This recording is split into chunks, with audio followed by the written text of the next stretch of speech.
All right, here we go. Okay, let's just wait a second, let people get on. How's the sound? Do I need to turn it up? Yeah.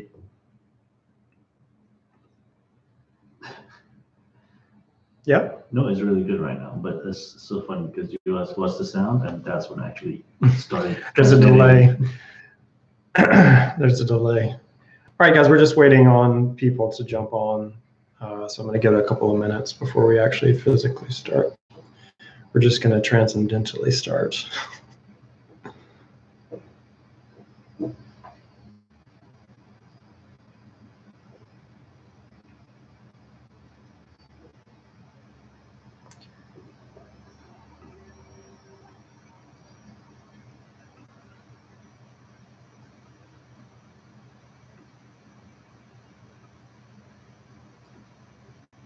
Okay, we're ready? Yeah, I'm ready. Okay, guys. For those of you who don't know me, my name is Gray Scott. I'm a futurist and a techno-philosopher. And today I'm here with Camillo, my assistant, and we're going to talk about psychedelic futures. You might want to turn your sound down a little bit. I can hear you. So we're here today to talk about psychedelic futures, and I want to read a quote from Terence McKenna.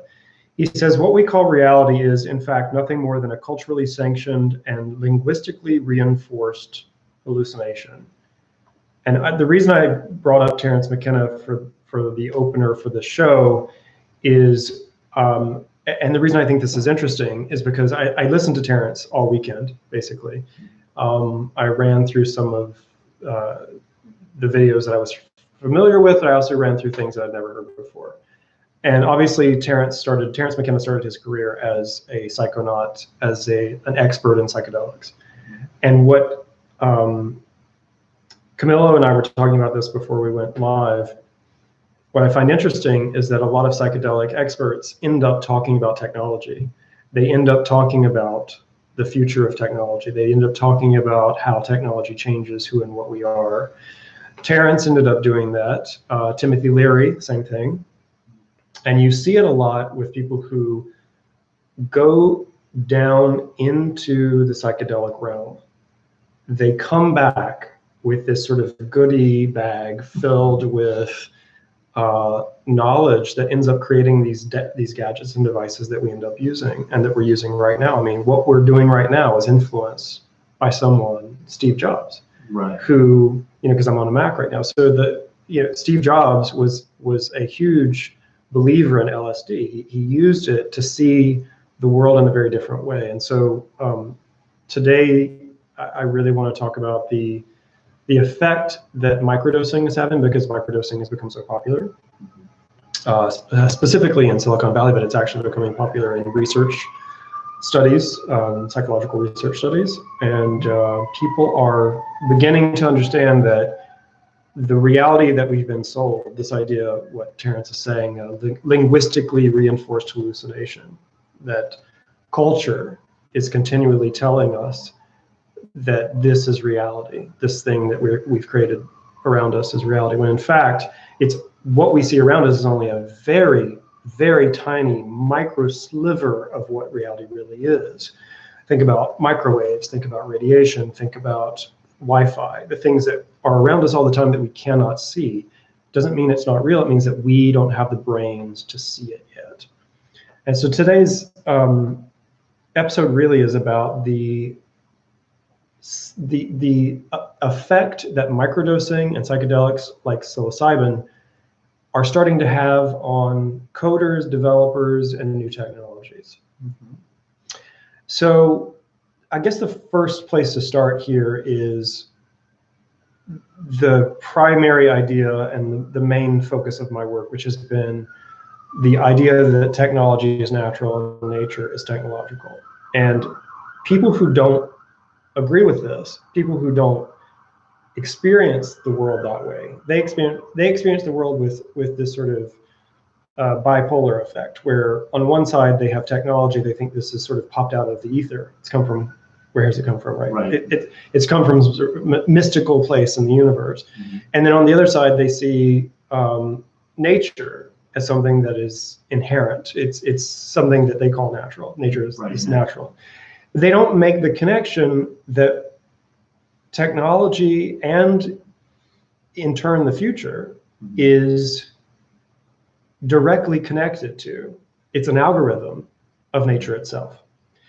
And so psychedelics in a lot of ways enables us to access the portal into that world, the hidden world that exists all around us all the time, the geometry, the mathematics, the codes, the synchronicities.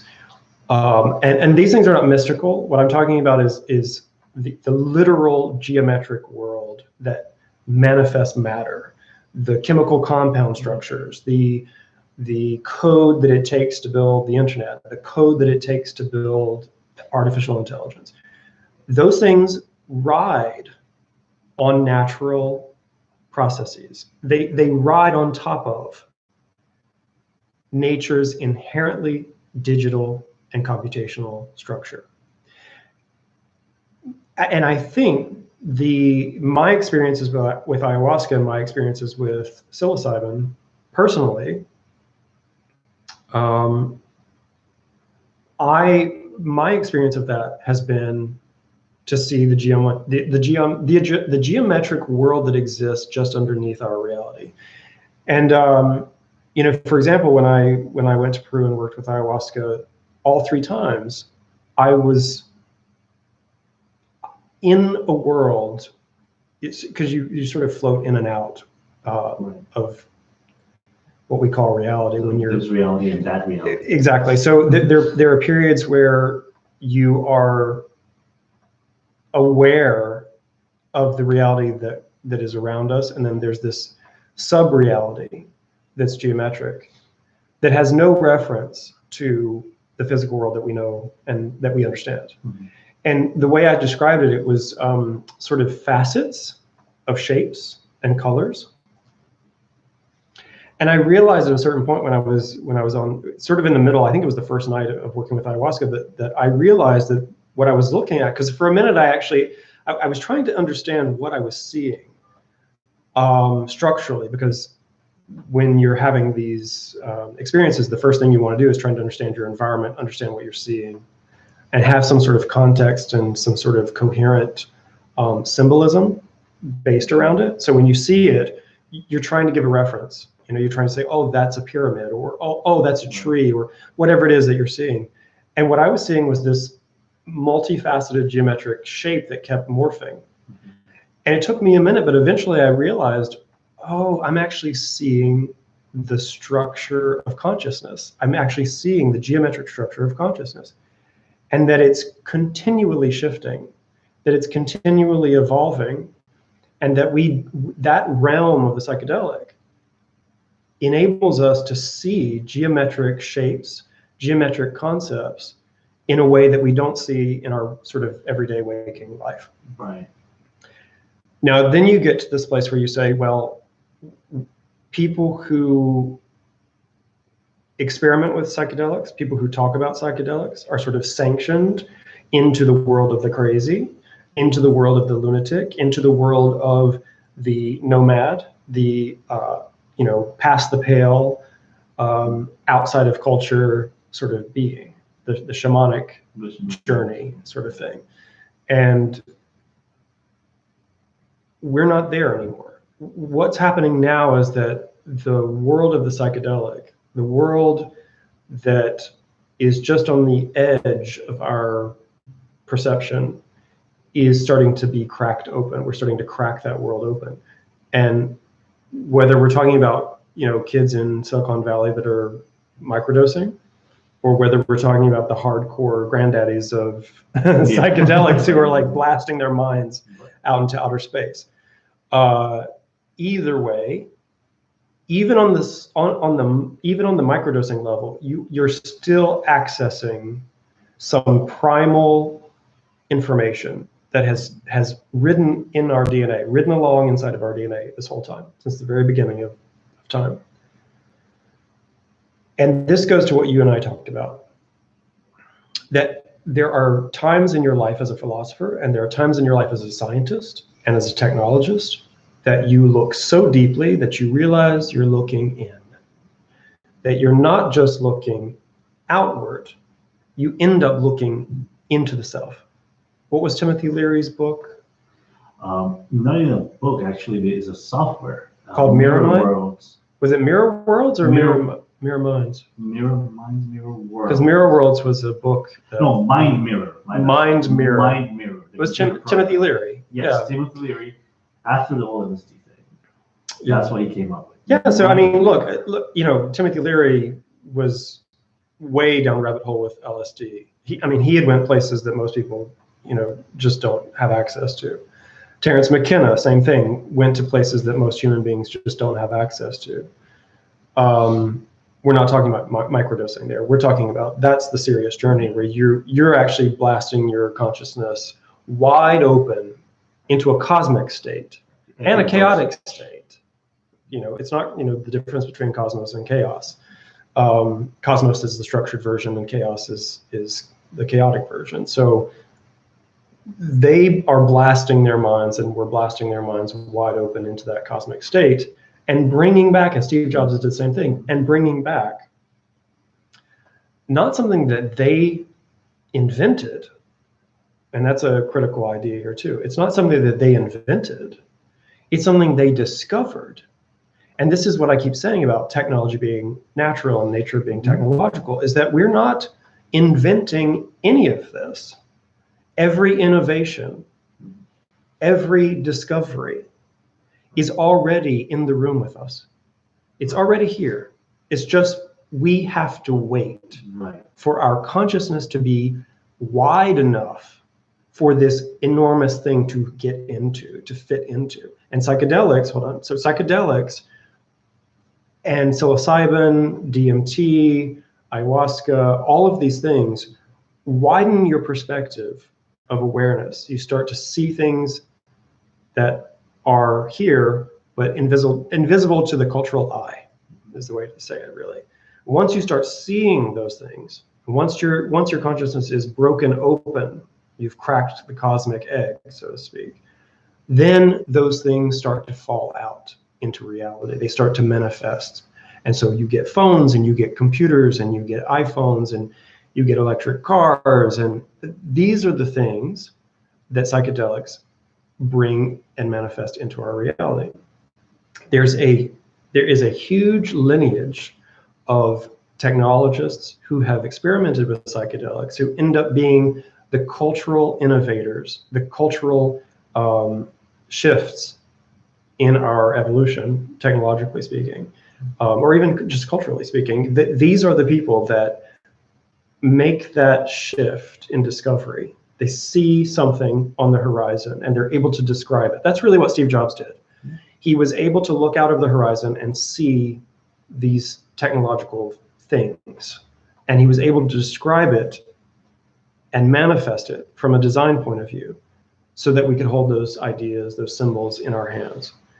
And so I don't know that they would necessarily be able to do it the way that they did it without diving into that portal into the psychedelic world. Right. Well, what you mentioned earlier about the difference between cosmos being the order, you know, of the cosmos, is cosmos meaning order, and chaos being that whole thing that we cannot fathom because it's disorder. Yeah. But then again, it's also a matter of there is order in that chaos. We just not, you know, have a higher consciousness. We don't have the capacity to see the order in chaos. So you're talking about pattern recognition, right? Yeah, and just, you know, also the whole idea of psychedelics being mind expanding. So the broader you open your consciousness, the chaos becomes orderly. Yeah. So it becomes the cosmos. So you're actually bringing it down to your level. You're evolving. Well, the technology is already here. Right. We're evolving up to meet it. We're actually reaching up to meet it. Which I find really interesting, because that means that everything that is going to be invented is already here. It's just we are waking up to that level. Now, something else that something else this weekend that I found interesting that Terence talked about was this idea that when you're in the world of the psychedelic experience, you are often met by something that feels like an entity. And I think this is what Jung was talking about when he talked about the collective unconscious. The collective unconscious, I think, is what Terence was experiencing, and I think is what a lot of people experience when they have these psychedelic experiences. They're to use the word entity is the wrong way to describe it, but there is something that is here with us and has been here with us from the very beginning. Now, you can call it technology, and a lot of futurists who are on the cutting edge of futurism and philosophers, digital philosophers, are already really grasping this idea that that the world of AI in the future, the purpose of AI is actually an evolutionary journey towards manifestation. In other words, if we believe and if we go with this idea that technology and all the things we're going to create are already in the collective unconscious of nature, not just humans, and we are part of that. But the idea of AI is in a tree just as much as it is in Silicon Valley. And people say, well, that's insane, until you understand that every tree, every plant, every species of tree has a numerical code at which it grows. Every branch, it's either a dualistic, a spiral, each individual species, all of them have codes built into the seeds before they become trees. And so AI cannot be a product of the human imagination, because the human imagination comes directly from nature, you know? And you can say that to people and you get this wild reaction, because culturally, and this is what Terence was talking about this linguistically sanctioned idea of reality. The sanctioned idea is that we are divine, humans are divine, and that we manifested from some sort of God, and that, you know, we are divine and we are here to rule over the planet and the animals, and we can do with the planet what we will, and that has led us into a climate disaster. And so we have to reframe the way we think about our relationship between nature, technology, and our future. And to do that, the primal state of that is to actually go back into nature and devour a piece of nature, taking the mushroom, listen to it. Yeah, and listen to it and see it for what it is. See it for what it's been trying to tell us. So, you know, it's not crazy. You know, people who experiment with psychedelics are not the fringe anymore. It's also something that Terence talked about. He said that the psychedelic experience and the information that's in that space, the place that you go to, is a secret that cannot be told. That you can tell people that there's this world there that is full of geometric information, mathematical information. You can tell them that discoveries are waiting for you inside that experience. And it's as if they can't hear you. It's as if it slips through their fingers as soon as you say it to them. And so I guess part of my message on this episode today too is, why is it that, besides the fact that a lot of psychedelics are illegal in the United States and in other parts of the world, but why is it that we are so afraid of cracking the cultural code, the linguistic programming that culture has for us, that has led us towards the feeling of isolation and climate catastrophe? Why is it that we are so afraid to look at other alternatives? Well, it's culture, right? Once again, once you get out of the reality, you know, the narratives that we all agree on. I mean, shamans, as McKenna said too, is they were sort of like a certified psychotic. Like you could go into this psychotic break because you know they will go back because you've done it a couple of times just to see what's out there and bring it back. Nowadays, since there's no shaman figures, it's just like, oh, you just lost it. Well, now we're getting into the culturally sanctioned part of this, which is now the billionaires are our shamans, right? Which is, and as depressing as that is, it's as if the seas part when Elon Musk says something because he's got billions of dollars, or when Bezos says something, the seas part, and people think, oh, but it's we live especially in the Western culture, we live in a culture based on transactional psychology and transactional philosophy, and so the transaction of a billionaire is more impressive than the transaction of information that you get from a shaman who has spent their entire lives going deep into the psychedelic world and bringing back these treasures and saying, and this is not a mystical place, by the way. I want to make this clear. This is not a mystical place that I'm talking about. All you're really doing is you're just peering deep into the self. You're peering deeper into the cellular structure. You're peering deep into the neural network of your mind.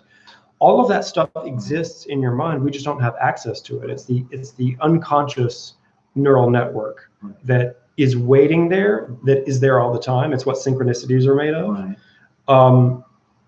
And so you're right. The modern shaman for the Western culture is the billionaire, and people take what they say, and it's like religion. They believe what they say, and it's because everyone is obsessed with the material world now.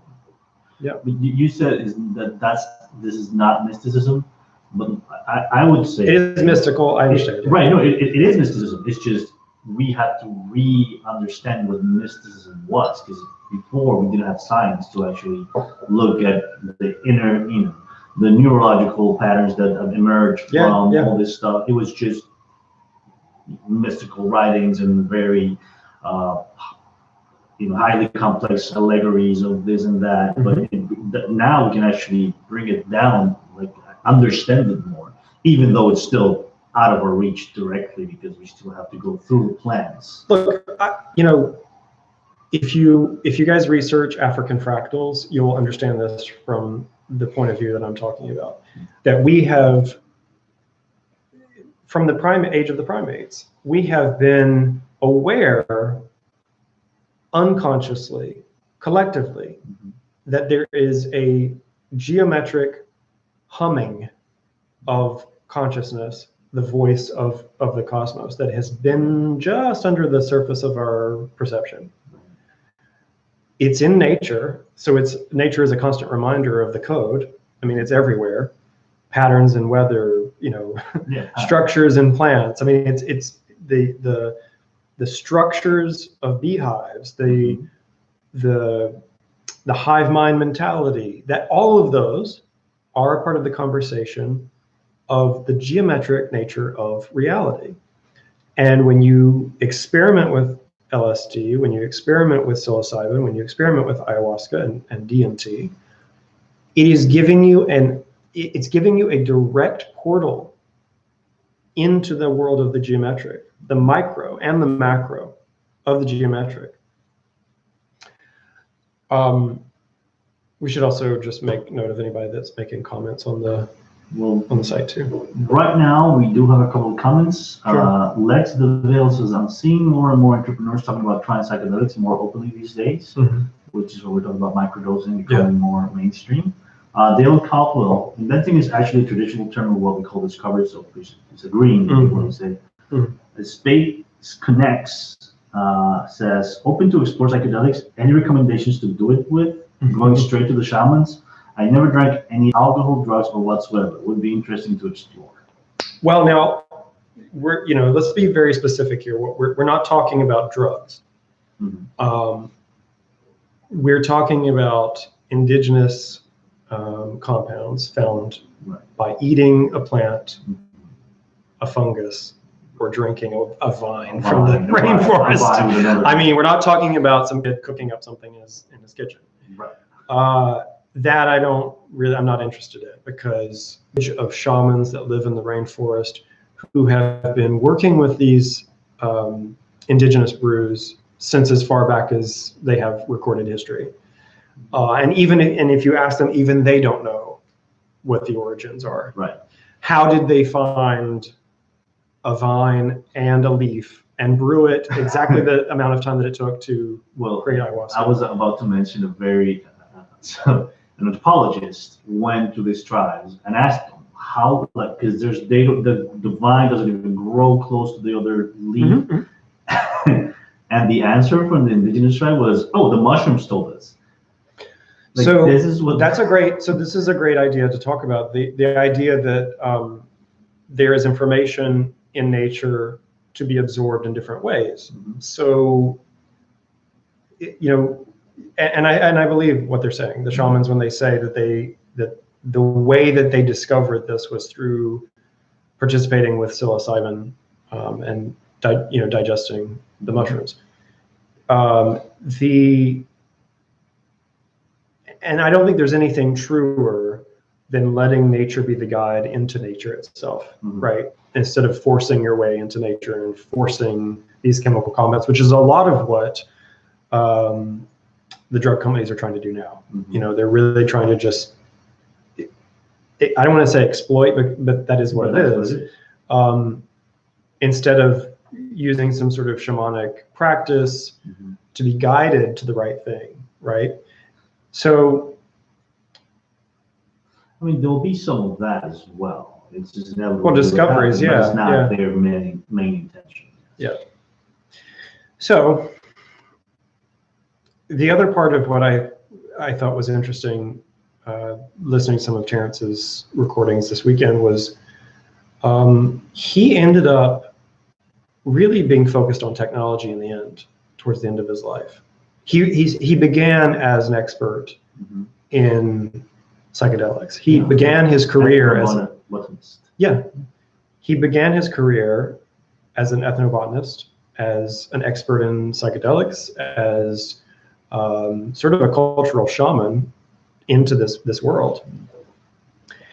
And as you listen over the years, as he progresses, he ends up being very interested in how computers are affecting consciousness, how computers are changing the psychedelic experience, and was the psychedelic experience, was computers the manifestation of the psychedelic experience? And really, I mean, listen, the theme of the digital mushroom has been thrown around a lot by a lot of people, but there's no way to describe that except to use that phrase, that when you are consuming information from a computer, you are literally biting into a digital mushroom. That is, you're having a psychedelic experience when you're doing what we're doing right now. The people that are watching this right now, that is a hallucination. I'm not in the room with you. Right, that is. Think about it. I'm not in the room with telepathy. you. It is telepathy. It is the telepathy of the digital space. Talking through vast amounts of space and time, and it's still wherever you are. I mean, yes, on a flat screen, you're getting the perception, the connection. By rearranging electrons to our it's basically a psychedelic electron experience. Yeah. For you to be sitting in your room and you to be seeing what's happening right now. This person is talking to you. And just think about this too. I mean, that in itself is miraculous. And I keep bringing people back to the base of that reality, because people tend to sort of jump way over that idea into, let's create AI, let's create. Right. But we have to have an understanding of what this is. We have to have an understanding, a deep psychological understanding of, and philosophical understanding of what is technology. Where did it come from? Is it us? Is it nature? I mean, my theory is that it's nature. That it's nature. It has always been here. These machines have always been here. And they're just manifesting into reality. But I find that a small problem for myself, at least. Is it us or is it nature?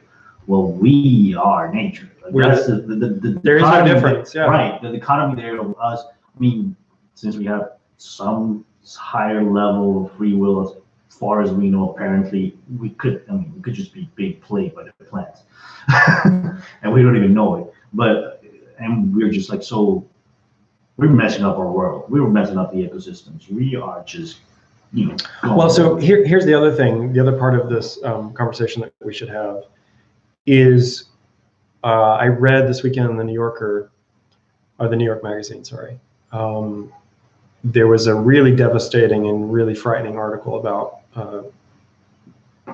climate change, or global warming, as it should be called. That got changed. Right? Huh? Yeah, the climate global change. warming got changed because people didn't want to scare people. Right. But it is global warming. It's not just climate change. Yeah. So anyway, the article was really basically saying that we are in the extinction. We are in an extinction event right now. We are literally in the beginning of an extinction event. Not just the beginning. We are way in it. Yeah, we're in it. We're in it. We're in it. We are like the rate of which we lose species. Yeah. In the article, actually, they mentioned we are losing so many species, and we don't even know which ones because we even haven't found them yet. But we know. How can we keep track of it? Yeah, exactly. It's happening so fast. It's too many. So, when I posted this idea, the psychedelic futures, I wanted to also talk about whether using psychedelics, and maybe using is not the word, but maybe communicating with psychedelics, communing, having a communion with nature, and all that that entails, going into the forest, leaving the city behind, leaving the technology, what we call technology, behind, and going into the original technology, which is the forest and the rainforest. Having access to the original code that led to the code that makes this computer that you're watching this on. Right. Going into that space, into not just the forest, but even a deeper level, which is probably the dream of nature anyway. What nature is dreaming of is the computer.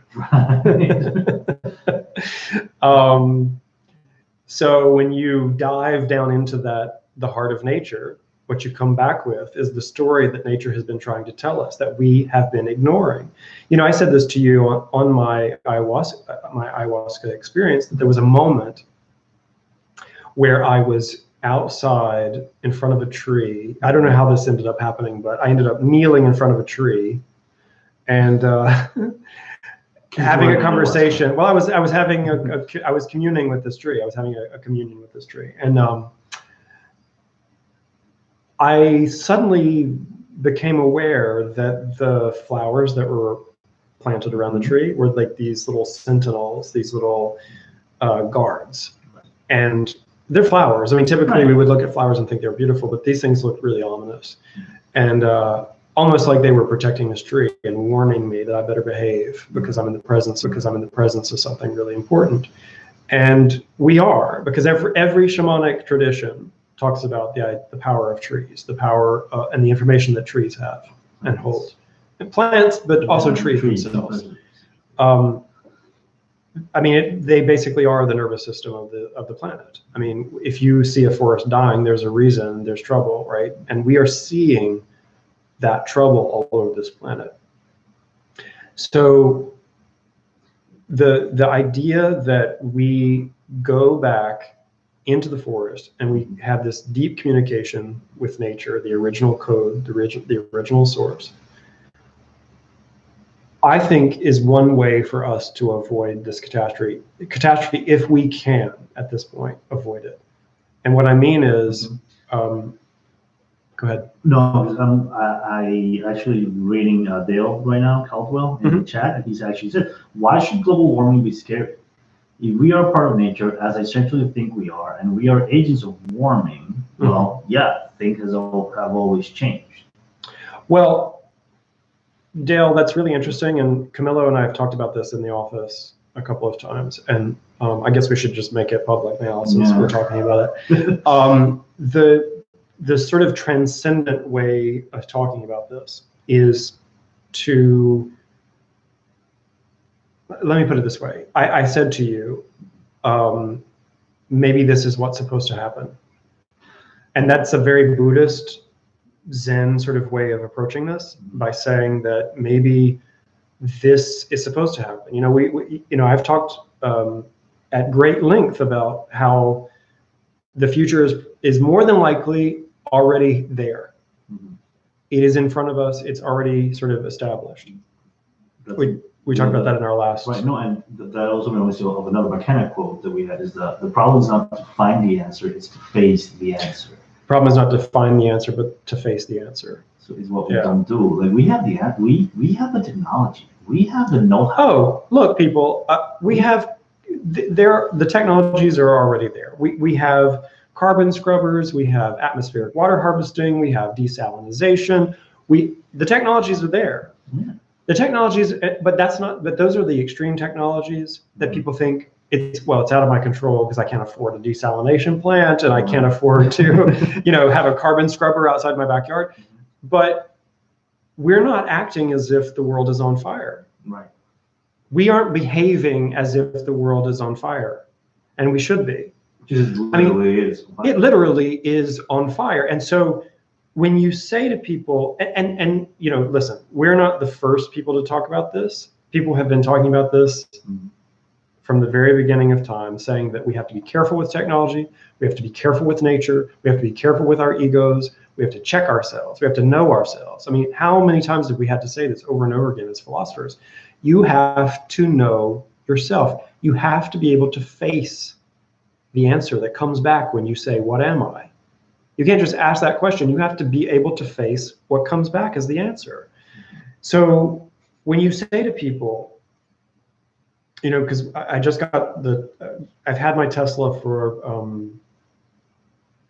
3 months. We waited for 1.5 years for that Tesla because we signed up and we were waiting and waiting. Was for the new Model 3. And I've driven people around in it. We've shown people the car. They ask all the typical questions. Oh, where are you going to charge it? It probably only gets like a couple 100 miles to the charge. But all of this is part of that cultural imprisonment that we get ourselves into. People refuse to believe that they have power to change, and we futurists specifically have the capacity right now to say to people, we have the technologies to reverse some of this, but you have to act right now. Like literally, if you're seeing this broadcast, you have to go to your car dealership and sell your car and go get a Tesla, go get an electric hybrid, whatever it takes to make this shift. And people say, oh, I can't afford it. And you can't afford to not breathe oxygen. That's what you can't not afford. I mean, that's where we're headed if we don't do something about this. That is true, but it's also, it's yes, we have to take personal responsibility, but there's also, we're not going to get everybody to agree on what they have to do or what they can do to save the earth, like individually. We do have to come as a collective and say, demand, hey, we have to fix this as a global community. Because the Green New Deal. Yes, exactly. Yeah. And overall, I mean, the Green New Deal and, those options. In Europe, this 15-year-old kid went to the European Union and told them, listen, you are messing with our future. And there's kids suing the United States government because of the climate. Exactly. They won. The kid in Europe actually got like $15 billion of 15 billion euros to be invested in fighting climate change, fighting global warming. Yeah. So it's this kind of we have to. Yeah. It is coming down to that. It's not even. I think people are. Where can we afford it? It's like no, we cannot not afford it. I think people get paralyzed by the headlines, because the headlines are so dark right now about climate change. They get sort of paralyzed into thinking that there's nothing that they can do. When if they have a house, they have the option of solar. They have the option of electric cars. They have the option of wind. They have the option of geothermal. They have the option of living without plastic. They have the option. All of those things are within your power. It doesn't take money to do any of those things. Well, I won't say it doesn't take money to do anything. So, I mean, you have to have money to do the solar, but there are things that you can do, and I've talked about this before. the things that you can do incrementally, and I know people have said that making incremental change is not going to be enough, but actually incremental change is a huge part of this. Yeah. Each person that is concerned about the future, concerned about this process of moving into an environment where we may not be able to breathe, should really ask themselves, like, how much longer are you going to wait? Seriously, wait? like how much? I mean, 12 years is what we have. That's so. But I want to go back to Dale's original point of this maybe being the way it's supposed to happen. Right. There's no guarantee. You know, this goes back to the divine human destiny. There's no guarantee that this is supposed to go on forever. Now, that's going to offend a lot of transhumanists. It's going to offend a lot of people who are working in longevity. It's going to offend technologists. It's because they are under the assumption that we are meant to go on forever, right? That we have some sort of special place in the cosmos, that we are the rulers of the galaxies, and humans will go on forever. When in fact, that may not be the part of the algorithm that we are in. Yeah. We may be just a small line of code in this whole thing. And yeah, Homo sapiens is not the first. Well, it wasn't the first. We're not. Yeah, we didn't arrive here looking like this. I mean, we evolved into this. Now, the fact that I brought up transhumanism, and I want to sort of go, head back towards the psychedelic futures. But I just want to cap this off because I thought Dale, your point was really interesting. It's funny because you and I talked about this in the office the other day. That again, this may be part of the way that the future is written. It may be that if you looked out into the future and you could see the whole picture, that we're not there, that we don't make it. And maybe technology is, and I've said this before. Maybe this was actually something that came up when I was having a psychedelic experience too. Is that we may. Our purpose for creating technology may be to stop us. Mm-hmm. Do you understand what I'm saying? It's as if our emergence was insurance for a cosmos that could, if without that safety net, right, without technology being the filter, mm-hmm, would mean that humanoids would just keep going forever throughout the cosmos. And if Elon Musk is right and we can get off this planet, then and I commend him on what he's doing. I understand what he's doing. But he's also jumped the gun. He's way off into he's forgotten that you can't take 25,000 people to Mars with the kind of cultural garbage that we're dealing with right now, because somebody will open the space hatch and blow everybody out. Right. Yeah. So let's get down to what it really is about, and it's about the fact that we have to fix this. This goes back to psychedelic futures. We need to rewrite the neural network for our culture, and I think microdosing is starting to help people do that. Whether it's people, what are you saying? Sorry, but a user just called name in the chat. Mass extinction says exactly. And also Lex has a really good, he says, system as a line of code is still continuing, just maybe not exactly how we would prefer. Which is, we might not make it, and it just might be the way it is supposed to be. Yeah. Not to say we shouldn't thrive for us to actually make it, and we should do the things. Have you ever actually? I think we've talked about this before, but part of what the ayahuasca experience sort of made me think is that we are nature's technology. Right. Humans are nature's computers. Humans are nature's Wi-Fi. Right. We move information around for nature. Right. And so maybe that's what our purpose is. We don't see it that way because we see ourselves from the human. We just building the robots so the plants can use them. So the AI of the future will be vegetarians. Yeah, that's what we're saying. Not even. They'll be carnivores. They're just veggies. Human AI of the future will be vegetarians. That's the quote of the day. Mushroom is the operating system. The mushroom is the operating system.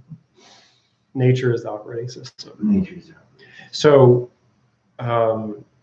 when people, I've had lots of people say to me, I've never heard anybody talk about nature as technology. And I think that's every philosopher has been saying this. Every shaman has been saying this. It's just that I'm being loud about it right now in a culture that's dominated by Instagram. Right. And so they think it's the first time anybody's had this conversation, but this conversation has been going on since the beginning of time. I mean, it's been going on since the primates were sitting around trying to figure out what this thing called a hammer does. Right. It's been with us since the very beginning. This is what brought me back to the idea of the psychedelic futures is, and then I want to get into VR as the next sort of psychedelic experience, which is, was it Timothy Leary that said this? That VR. Well, Leary, yes, and McKenna as well. They ended up, Leary specifically, he said, VR will be the next LSD. Mm-hmm. Just the new, once again, going to psychedelic as psyche, mind, and delic manifestation. Yeah. So it's like, how do you the manifestation? Yeah, mind? psychedelics actually the idea of manifesting mind. Yeah. Right. So VR would be that. Yeah. Well, when my friend Tom Emmerich came to New York, we met. Had dinner, and we had this really long conversation about the next phase of VR and AR. Mm-hmm. And he and I had talked off and on, just we keep in communication through social media and stuff like that. And there had been times where we talked about perceptual computing, and times where we talked about in this conversation we had when he was here, we were talking about perceptual computing and conversational computing. And in a lot of ways, that's what the psychedelic experience is between nature and humans. Mm-hmm.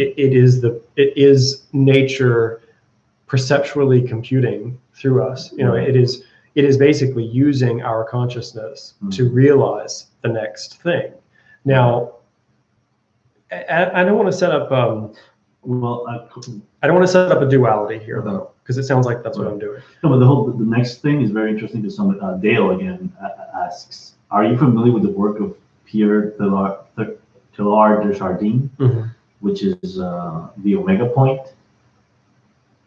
That's I don't know that much, but I do remember that he's the one who proposed this, and the Omega Point is whenever it's pretty much a singularity. It's really just like another concept, very similar to that. But this idea of the singularity is also another concept that has been with us since the very beginning. Right. I mean, the idea, and I think actually it's because inside of our DNA, we're much more intuitive and much more brilliant than we give ourselves credit for. I mean, you have to remember that your body carries an enormous amount of intellectual property that is not accessible to your conscious mind, that your unconscious neural network is always operating from. The instinct survival alone proves that you don't have access to a certain amount of historical code that rides along in your DNA. So there is other stuff there that we call intuition, right? Or instinct, depending on what side of the woo-woo spectrum that you fall on. I like to think of it as instinct, because I feel like what it is it's code that is inside of your body. And part of that code comes from the cosmos. It's funny you mentioned intuition, because I remember my dean back in psychology in college, he actually defined intuition, and it was just the unconscious decisions we take based, the decisions we make based on unconscious previous knowledge. So intuition is not this woo. It's really definable, and there is, it's knowledge. Tangible. Yeah, it's tangible. Yeah, there's something in it. But I'm taking it even further back than just primate. It's not just primate primal DNA. I'm taking it back to the Big Bang. I'm saying that because singularities, because that's where Ray Kurzweil, those guys got that it's a cosmological term. Right. Because singularities exist in the cosmos, right. We knew about it. We knew about it before any telescope was ever invented. Just the same way that African tribes knew about African fractals, and will show you how to weave your fence in a specific code so that this code is better at keeping out the sand than this code.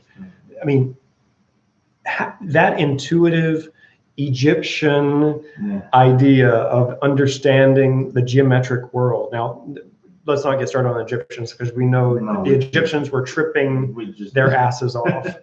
I mean, we knew that.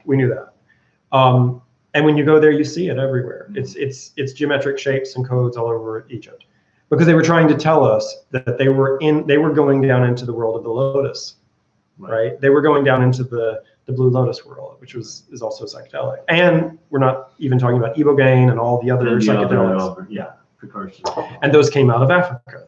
So, what we're dealing with now is a South American trend in psychedelics with ayahuasca, right? So you're starting to see this, like... Well, it's ayahuasca, it's made it big, but psilocybin, they're also doing a lot of research and even legalization moves now in Colorado. I think it's where they're trying to push it. Like, they're actually, it's going to be in the ballot for some referendum or something. Ibogaine, like psychedelics in general, are making a comeback, are making it into the mainstream because they work.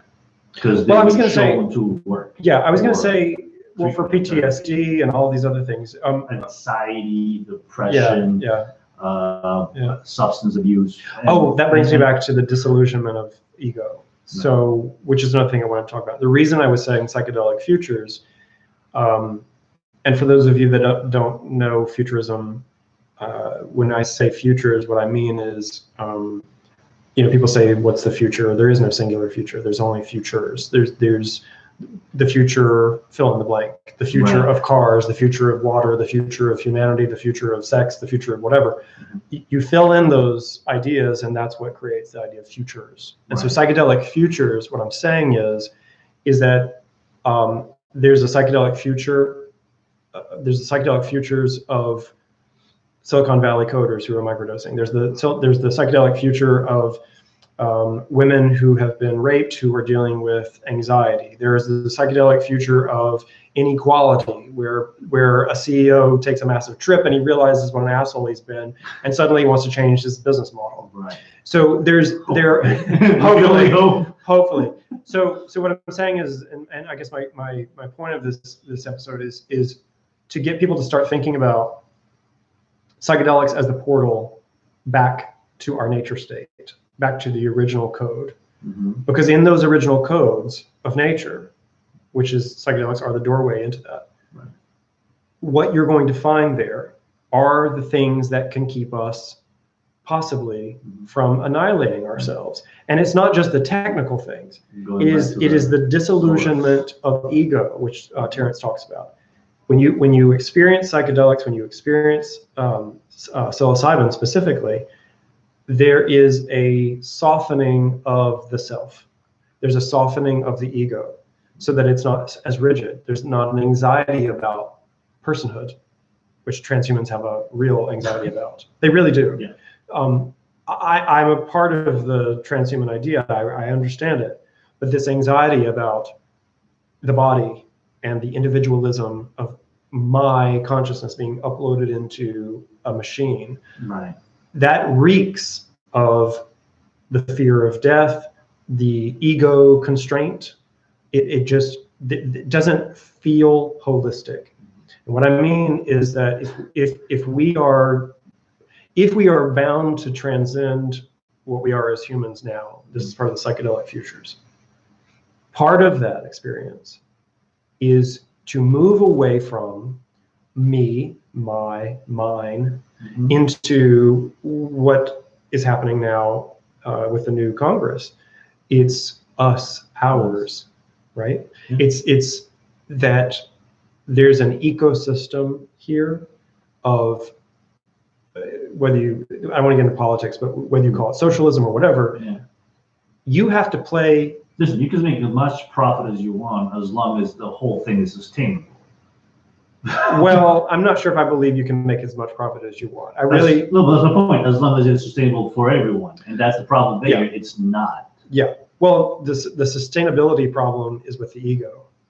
Everything else that follows that is a symptom, right, of ego, greed, and all lack that. of understanding of being Absolutely. connected to the original. So. Absolutely. So when you say to people, it is not, and again, you and I've talked about this, the idea that people think, because we live in a culture now, again, where the billionaires are the shamans for the internet and for the Instagram age, and where that idea that you could buy your way out of this problem that we're facing, the ego.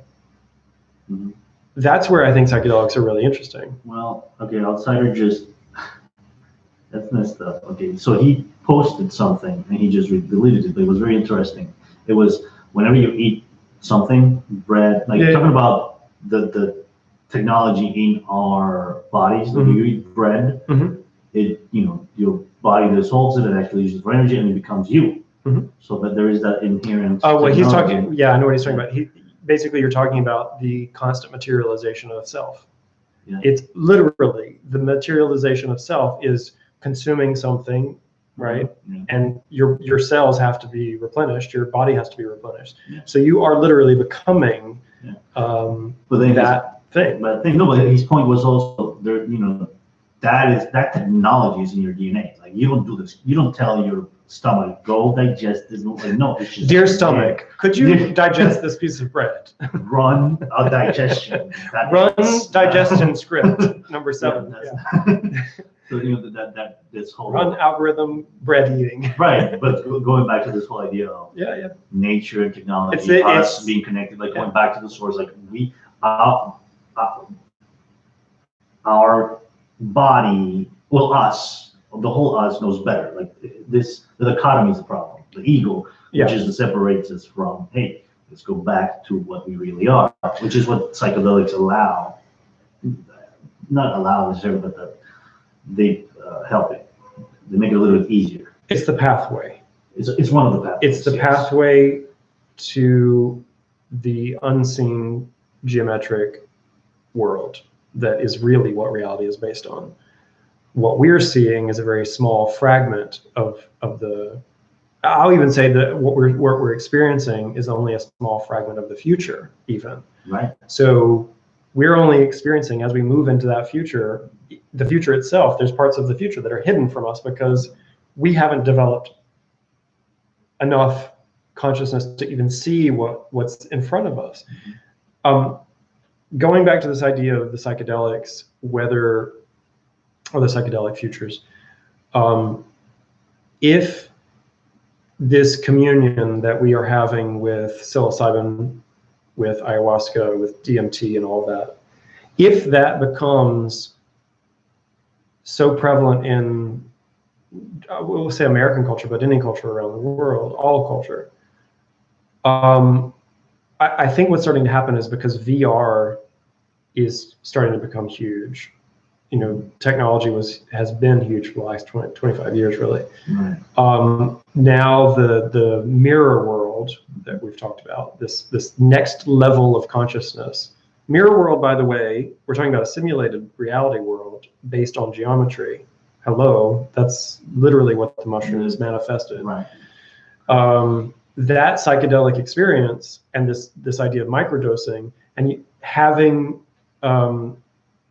people in Silicon Valley coding while they're experiencing psilocybin. If that changes the structure of how we code, if it changes the structure of how we build the ecosystem, so that the ecosystem is not just male and straight, right. That the ecosystem involves every entity, that it's not just human, that the ecosystem involves the planet, the ecosystem involves the plants and the animals. So we're building technologies that are safeguarding and protecting the environment. We're building technologies while on these microdoses of psilocybin that create equality, right? Mm-hmm. That create the establishment of freedom for people who have been suppressed. that when you take these microdoses or even heavy doses of psilocybin, that suddenly you are past your body boundary. You're in the boundary of the other, which we know is just us. Right. Yeah. So when you get into the boundary of looking out to the place where you actually start looking back in, that's where we are. Dale Caldwell had mentioned Pierre Desjardins. I'm not good with French, and it's a weird name. He said that he looked at humanity, Desjardins, as part of the evolution of a more and more complex manifestation, which was becoming more and more interconnected. So it's exactly that. It's come to terms, like not even realizing, but remembering how connected we are, how, we are part of nature, we are one. Look, I mean, we all walk around every single day. I mean, I guess it's most of the reason why we can get out of bed is we see ourselves as this container for the things and the perceptions that we encounter around us, right? The perceptions that we have, the things that we encounter. This collection, this amalgamation of our conscious understanding of reality, perception of reality. And when you go into that psychedelic experience, it just blows all of that away. You suddenly are in a place that is unfamiliar, especially when you first do it. You're in a place that looks foreign, it looks alien, and you, at first. But if you're really keen and if you really pay attention when you're there, what you start to realize is that this is ancient. Yeah. This is not new, and anything that we are creating is not new. It is nature's original code source working through us. So now, look, you can say this. We can say this on this show. We can say this. I can go to conferences. I can say this. Some people will look at you like you're crazy, and some people will say that's the most profound thing I've ever heard. Some people will say, yeah, but how does that make me money? I mean, that just cuts the leg out of every philosopher when you say that. Yeah. When someone says to you, how can this make me money?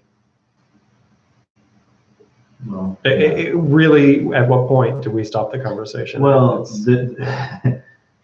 the quote, we have a quote from Steve Jobs talking about it. Taking LSD was a profound experience, one of the most important things in my life.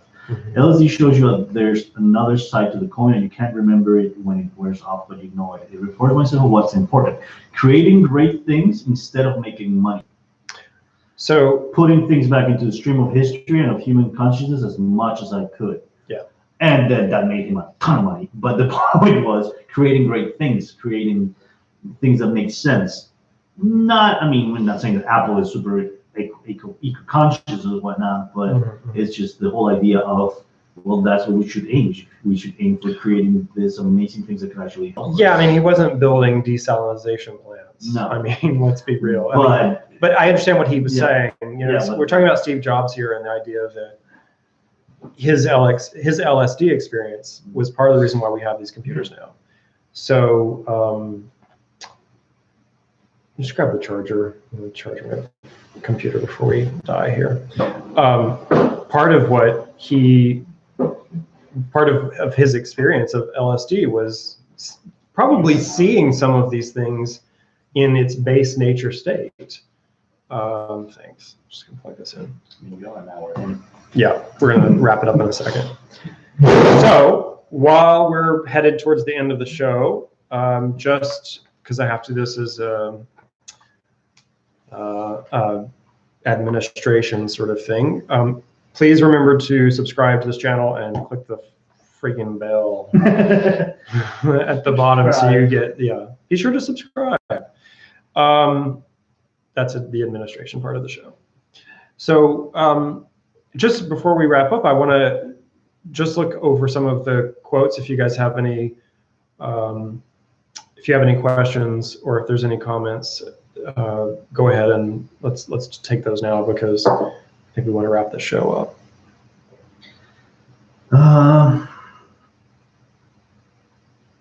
I don't think anybody knows. I mean, we have some final comments, or I think already mentioned. Mass Extinction said psychopathic narcissism child abuse. Is child abuse? I think he mentioned that when we were talking about the billionaires being out of touch, like how that. Well, I mean, yeah. I hope that's because I don't know where. Well, this goes back to this is actually, before we end, we can sort of wrap up on this. This goes back to the idea of psychedelic futures. So children in this next generation, if there is one, if we survive mass extinction, think about all the children that are going to grow up with parents who worked with ayahuasca. Think about the psychological difference that the 1950s role model versus an ayahuasca parent, and that the parenting style, the difference of a parent who goes and they look into the face of their own psychology deeply at their flaws, instead of saying, I did the best I could. No, you didn't. No. I mean, no, you didn't. If you didn't do ayahuasca every couple of months, yeah. You didn't. Well, yeah, that's was it Terrence that talked about that? If he's like, if you're not, I don't want to know you if you're not dropping 5 grams. Yeah, epic dosages. Yeah. So I guess what I'm saying is that we're about to have, we're seeing the beginnings of the internet child, the internet generation, right? These are the children that have the psychology that is based off of the digital mushroom, the psychedelic computer, right? We're about to, on top of that, there's about to be a layer of psilocybin and ayahuasca, DMT, that's layered on top of that, where parents are taking this huge leap of faith and expanding their consciousness in a way that they can raise their children with a wider perspective of the world, a wider sense of consciousness. And we know that the wider your consciousness, the better the world is going to be. We know that because every person that expands their consciousness, they don't become Hitlers. You know, it's not what causes that, people. It's the ego that causes those problems. And so when you have this holistic way of seeing the world, when you have this holistic way of communing and having communion with nature and the codes that are there, if we could get more, and I'm hoping that the microdosing thing is not an efficiency thing. Like take this microdosing and you can just code for 6 weeks without sleeping. Yeah. I'd like to see that these psychedelic futures are influencing people to make better products. I guess especially because the environment is such a critical thing now. It's almost part of my work. I almost feel like, why should I even talk about AI? Why should I even talk about robots? We might not get there. We may not get there. To that point. Yeah, everybody's like, well, what's the singularity? How about not being able to breathe when the permafrost unfreezes and the methane is released? Carbon dioxide is released. So that's part of why I wanted to do this episode today, is just to really talk about reframing the way you see the world. It's not about business. Business is what's gotten us into this. Mm-hmm. It's about having an ecosystem that is fully integrated psychologically and philosophically. And that's what it's about. Mm-hmm. So anyway, thanks guys for joining us. And we're going to do this hopefully next week or the week after. Yeah. And I don't know what our subject is going to be yet, but I will let you know as soon as I do. Remember to subscribe and click on the bell. And again, thank you all for joining us. And my name is Gray Scott, and this is Camilo, and we will see you soon. Bye-bye. Have a good one.